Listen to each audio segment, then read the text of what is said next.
Ja, moje ime je Aleksandra Gačič, prihajam iz Ljubljane, kjer sem tudi rojena in kjer pravzaprav živim celo svoje življenje.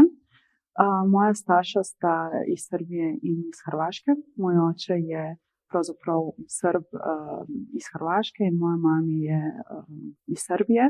Oba sta prišla sem ob koncu 70-ih let. Jaz sem doštudirala filozofijo, primerjalno književnost in pa sociologijo, spola in spolnosti.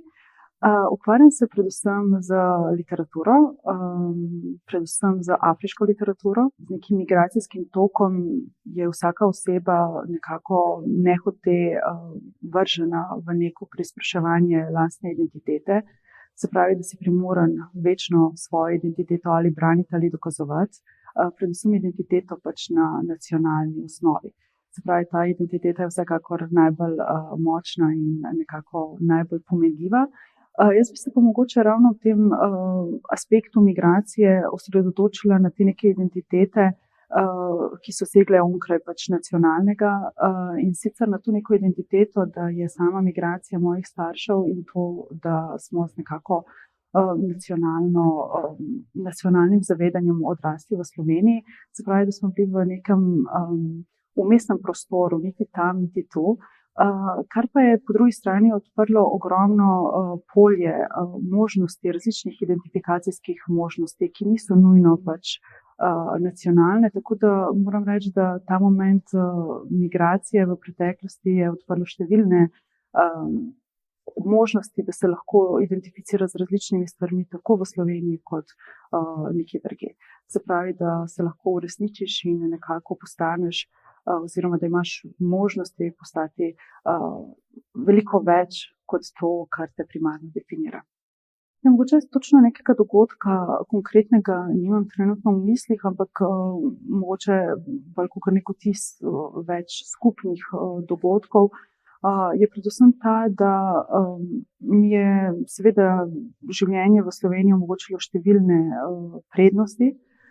Istočasno sem pa nekako, če se temu lahko tako reče, profitirala in ene in druge strani. Se pravi, da sem lahko izbirala predvsem vsebine, s katerimi se želim pač nekako ukvarjati, oziroma vsebine, za katere sem želela, da bi postale moje, tako na enem, kot na drugem koncu. Seveda je to bilo pač v preteklosti, predvsem v tem nekem času iskanja lastne identitete, iskanja samega sebe, se pravi v teh nekih najstniških letih, zelo polemično, kajti identiteta ni samo tisto, kar ti misliš, da si, ampak predvsem to, kar ti tudi drugi pač nalagajo, da si.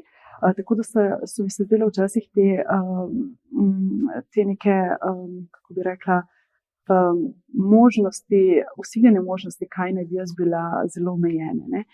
Tako da moram reči, da je to bilo nekako omejeno tako z ene kot tudi z druge strani. Nismo bili zdaj mogoče diskriminirani samo pač kakor označeni, ne nujno diskriminirani, ampak označeni kakor drugi slovenske strani, ampak mogoče tudi z balkanske manjšine v Sloveniji smo nekako včasih dobili občutek, da smo odklonski, če se nismo absolutno identificirani z nacionalnimi danostmi in s pripadnostjo le eni strani. V bistvu gre za neke postopke večnega preizpraševanja, večnega nekega premlevanja, kjer dejansko nekako najdeš neko svojo identiteto v tem, da ta identiteta ni končna, da se identificiraš onkraj pač nacionalnih danosti, da se identificiraš kot nek človek, ki je človek v postajanju, ki lahko postane in se uresniči na različnih področjih. In mislim, da sem ravno skozi ta proces nekako sprejela to, da mi pravzaprav pripada neka tretja identiteta in da mogoče ta nacionalna identiteta tudi ni ravno najbolj nujna v smislu za neko izpolnjeno življenje. Tako da ja. Bi pa rekla, da mogoče me identiteta, kar me veže predvsem na Srbijo, je ta neka občutek varnosti, predvsem pač varnosti, ki mi jo nudila družina v otroštvu. Potem občutek pač nekega sprejetja, občutek pač neke skupnosti, občutek nekega deljenja stvari in čustev, nekega jasnega izražanja čustev. Tako da mogoče to nekako identificirala v smislu neke navezave, tisto, kar me veže oziroma to, kar me nekako definira. Po drugi strani je pa seveda pač slovenska plat, ki pa mi nekako vseeno omogoča drugačno vrsto varnosti in drugačne seveda možnosti, brez katerih ne bi bila to, kar sem danes. Ja, jaz mislim, da je predvsem težava v tem, da se nekako zelo statično fiksiramo na neko nacionalno identiteto oziroma na katerokoli identiteto in nekako tudi sebe omejimo z vsemi drugimi danostmi, ki bi lahko vplivali na nas.